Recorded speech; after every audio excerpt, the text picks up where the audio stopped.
પહેલગામનો જે આતંકવાદીઓ દ્વારા જે અટેક કરવામાં આવ્યો અને જે 26 જેટલા નિર્દોષ પ્રવાસીઓને જે ટાર્ગેટ કરવામાં આવ્યા એનો વળતો જવાબ પાકિસ્તાન સરકારને ભારત સરકાર અને ભારત સરકારના સૈન્ય દ્વારા જે આપવામાં આવતા યુદ્ધની પરિસ્થિતિ નિર્માણ થઈ અને યુદ્ધની પરિસ્થિતિ નિર્માણ થતાં તુર્કી અને અઝરબાઈજાન બંને દેશોએ પાકિસ્તાનને સપોર્ટ કર્યો એ બદલને અમે એના એ નિર્ણયને અમે ખોરી કાઢીએ છીએ, નકારી કાઢીએ છીએ.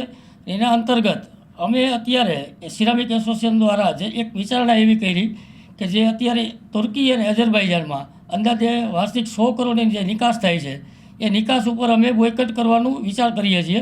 અમારા એક્સપોર્ટરો સાથે ચર્ચા વિચારણા કરી અને આગળની કાર્યવાહી હાથ ધરવામાં આવશે. એનાથી મુશ્કેલીઓ કે જે અત્યારે જે ઇન્ડિયામાંથી એ લોકો મોરબીમાંથી સિરામિક ટાઇલ્સ જે અહીંયાથી જે એ લોકો ઇમ્પોર્ટ કરે છે એમાં થોડી ઘણી મુશ્કેલીઓ એટલે કદાચ ઊભી થઈ શકે. થોડા દિવસ પહેલાં કાશ્મીરની અંદર પહેલગામમાં જે આતંકવાદીઓએ હુમલો કરેલો અને નિર્દોષ 26 જણાને મૃત્યુ દીધેલું, તો આ ઘટનાને હિસાબે ભારત સરકાર દ્વારા જે પાકિસ્તાનની અંદર જે આતંકવાદ ફેલાયેલો છે અને પાકિસ્તાનના જે અંદર જે આતંકવાદીઓ જે મોટા થઈ રહ્યા છે એના હડા ઉપર આપણી ભારતની સેના દ્વારા હુમલા કરીને એના હડા બધા છે એ ખતમ કરવામાં આવ્યા. આ સમયગાળા દરમિયાન યુદ્ધનું નિર્માણ થયું.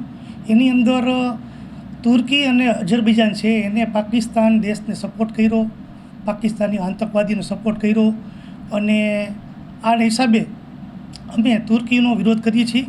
અઝરબૈજાન અને તુર્કી જે દેશ છે એ જો પાકિસ્તાન જેવા આતંકવાદી દેશને સપોર્ટ કરતા હોય તો અમે અત્યારે સિરામિક એસોસિએશન દ્વારા અમારા ઉદ્યોગકાર દ્વારા તુર્કીનો અમે બોયકોટ કરી છીએ. આના માટે અમે અમારા જે એક્સપોર્ટરો છે જે તુર્કીમાં એક્સપોર્ટ કરે છે એની સાથે ચર્ચા વિચારણા કરીને તુર્કીની અંદર જે અમે માલ એક્સપોર્ટ કરી છીએ એ અમે એના માટે આગળ શું કરવું એના માટે વિચારણા કરશું.